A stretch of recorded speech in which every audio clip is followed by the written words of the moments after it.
मानसिया बेबायदिनो जाहारबारि ओनसोलनि गियानिपुर गामिनि महन्त नार्जारि होननानै मिथिनो मोन्दों। बैसोआ बिनि 45 बोसोरसो जानाय। ओमफ्राय बेजों लोगोसे घटना जानाया जादों जाहैबाय थांनाय हरनि 3:30 समायावहाय जोबोद दुखुनांथावनि खौरां जाबाय लोगोफोर।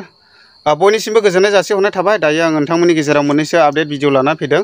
बेनो जादों जाहैबाय क'क्राझार जिल्लानि सिङाव थानाय बेबायदिनो सेरफांगुरि पुलिस थानानि सिङाव थानाय बेबायदिनो जाहारबारि गामिनि सासे महन्त नार्जारि होननाया 45 बोसोरसो जानाय मानसिया।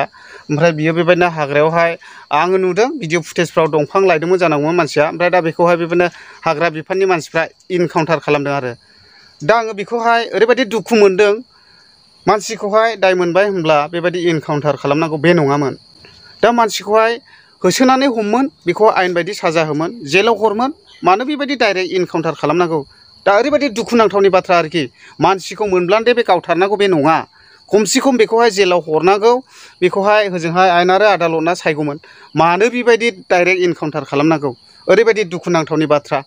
दा बेखौहाय हिन्जावा ओरैबायदि दुखु प्रकास खालामदों। दा गाबै गाबै गथ'फोरबो दंमोननो। दा बे गथ'फोरखौ सोर नायलांनांगौ दायो? बे गथ'फोरखौ दायो सोर फिसिलांनांगौ? ओरैबायदि आलाय आथानि। खोनानो मोन्दों गथ'फ्रा 3सो दंमोन होननानैहाय।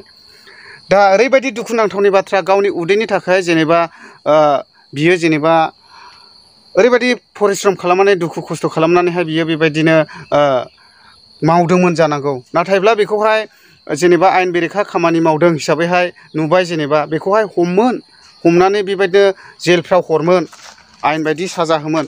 नाथायब्ला मोनब्लानो बेबायदि गावथारनांगौ बेथ' नङामोन ना। ओरैबायदि दुखुनांथावनि बाथ्रा। दा आङो भिडिअफोरखौहाय एसे सालायनानै होलांगोन, दा नायलांनो हागोन आरोखि। ओमफ्राय नोंथांमोननि गोसोआव मा रोखोम नांदों कमेन्ट बक्सआव कमेन्ट खालाम। दा आङो मोननैसो भिडिअ आपडेट खालामगोन। नोंथांमोना जायफ्रा भिडिअखौ नायनो इन्टारेस्टेड मोनो जोबजासे नायलां। दा गैयिनि थाखाय जेनेबा बेफोरबायदि मावनानै जानांबायबो जानो हागौ। दा जेनेबा आं दायनिगिरि सानखायो बा बुंखायो। बेखौ दायनिगिरिखौ हमखानांगौ। आंबो बेखौ सापर्ट होयो। नाथायब्ला हमनो मोनोब्ला बेखौ आयेन बायदि बिजिर, बेखौ जेलाव हर। नाथायब्ला हमनो मोनोब्लानो बेबायदि गावथारनांगौ बे नङा। ओमफ्राय लोगोफोर मोनसे दुखुनांथावनि खौरां जालायबाय नै। खैलामैला BCDC नि सिङाव थानाय मिसखेत सिमलगुरि गामियावहाय बेबायदिनो हाग्रानि मासे मैदेरा फैनानै ओरैबायदि न'खौहाय संहार खालामलांलायबाय नै, गाख्रेबलांजोब्बाय आरोना। ओमफ्राय ओरैबायदि दुखुनांथावनि बाथ्रा, बेबायदिनो सानफ्रोमबो बेबायदि उफुद्रुग खालामफैखायो नै। दा जेनेबा मानसिया खुनुरोखोम बासायनायखायसो बासायबाय। दा बेफोरबायदि आरो नै फुरा उतफात बेबायदि खालामनानै गालांबाय आरोखि नै। ओमफ्राय बेजों लोगोसे नै उन्दै उन्दै गथ'बो दंमोन नै। दा खुनुरोखोम लानानै खारनो हादों आरोखि। ओमफ्राय बेजों लोगोसे ओरैबायदि सासे हनै बुरै मानसिबो दंमोन। दा खारनोहाय हाया, मानो हाया। दा खुनुरोखोमसो बासिदों आरोखि नै मानसिया। दा भाग्य दं, एक्सुवेलि मानसिया जेबो जायाखिसै। दा बेनो आरोखि। दा नै बेबायदि आरोखि।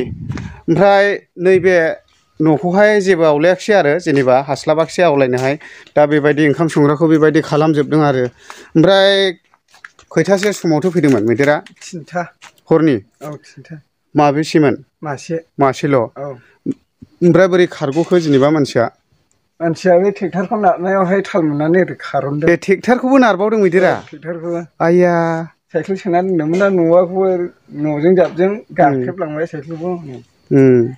दा ओरैबायदि अबस्था आरोखि।